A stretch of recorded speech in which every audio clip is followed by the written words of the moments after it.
बात करते हैं छत्तीसगढ़ वक्फ बोर्ड के एक फरमान की।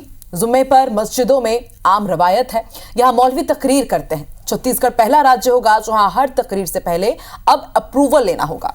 ठीक सुना आपने, वक्फ बोर्ड का यह फरमान है कि बगैर उसकी मंजूरी के अब से कोई तकरीर नहीं होगी और जो बोर्ड के फरमान को नहीं मानेगा उस पर कानूनी कार्रवाई भी हो सकती है।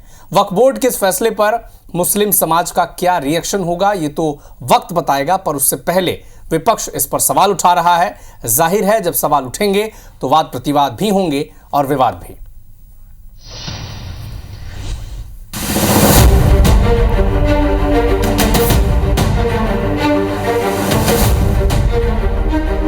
भी बयान देंगे वो पहले वक्फ बोर्ड से अप्रूवल कराएं, वक्फ बोर्ड से अप्रूवल होने के बाद ही वो बयान दर्ज करें। छत्तीसगढ़ की तमाम मस्जिदें छत्तीसगढ़ वक्फ बोर्ड के नियम और व्यवस्थाओं के अधीन हैं और इसी व्यवस्था के तहत वक्फ बोर्ड के नए अध्यक्ष ने नया फरमान जारी किया है। फरमान यह है कि शुक्रवार को नमाज के दिन मस्जिदों के मौलाना जो तकरीर करते हैं यानी किसी विषय पर भाषण देते हैं, उस तकरीर के विषय को पहले वक्फ बोर्ड से पारित कराना होगा। वक्फ बोर्ड ने इस व्यवस्था के लिए प्रदेश के तमाम मस्जिदों के मुतवल्लियों का एक व्हाट्सएप ग्रुप बना दिया है। इस ग्रुप में हर मुतवल्ली को जुम्मे की तकरीर का विषय अपलोड करना होगा, विषय की लाइन डालनी होगी। वक्फ बोर्ड से नियुक्त एक अधिकारी उस विषय और लाइन को परखेगा। उसके अप्रूवल के बाद ही फिर मस्जिदों में मौलाना उस विषय पर तकरीर यानी भाषण या प्रवचन कर सकेंगे। आखिर ये नई व्यवस्था क्यों? वक्फ बोर्ड के अध्यक्ष कहते हैं ज्यादातर तकरीर सामाजिक होती है, लेकिन कुछ तकरीर जज्बाती और भड़काऊ भी होती है। कांग्रेस सरकार के दौरान कवर्धा दंगा भी जुम्मे की नमाज के बाद हुई तकरीर के बाद भड़की थी। मस्जिद को राजनीति का अड्डा नहीं बनने देना चाहते, वहाँ पर सियासत का अड्डा नहीं बने। सियासत का अड्डे बनने के कारण जम्मू कश्मीर में आप देख लीजिए कि शुक्रवार नमाज के बाद पत्थरबाजी होती थी, शुक्रवार की नमाज के बाद दंगा होता था। तो हमारे इमाम और मुतवल्ली को बताया जा रहा है कि आप राजनीति का अड्डा ना बनाते हुए सामाजिक समरसता का काम करें। तो उसके लिए एक वक्फ बोर्ड ने एक व्हाट्सएप ग्रुप बनाया है।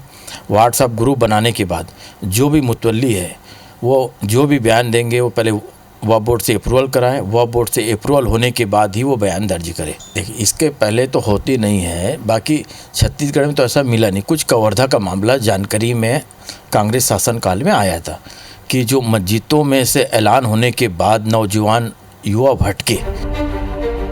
बकौल वक्फ बोर्ड अध्यक्ष उनके निर्देश नहीं मानने पर मुतवल्लियों और मौलानाओं पर एफआईआर भी दर्ज कराए जा सकते हैं, क्योंकि वक्फ बोर्ड एक्ट ऐसा करने का अधिकार भी देता है।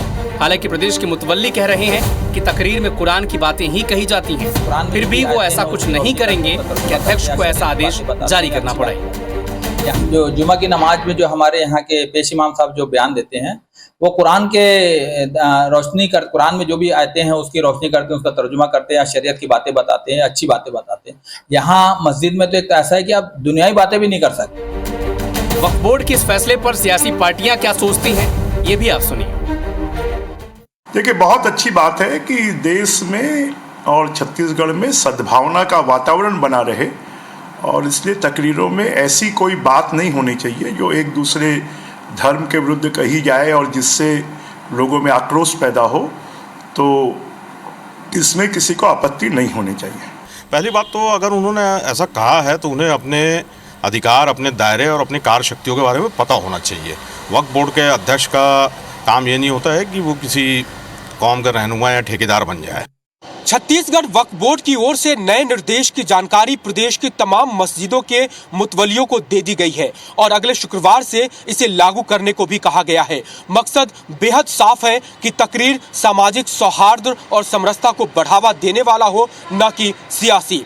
लेकिन देखना होगा कि प्रदेश के मौलाना, मुतवल्लियों और सियासी दलों का इस विषय पर कितना समर्थन या कितना विरोध होता है। कैमरा पर्सन दीपक साहनी के साथ राजेश राज, IBC 24, रायपुर।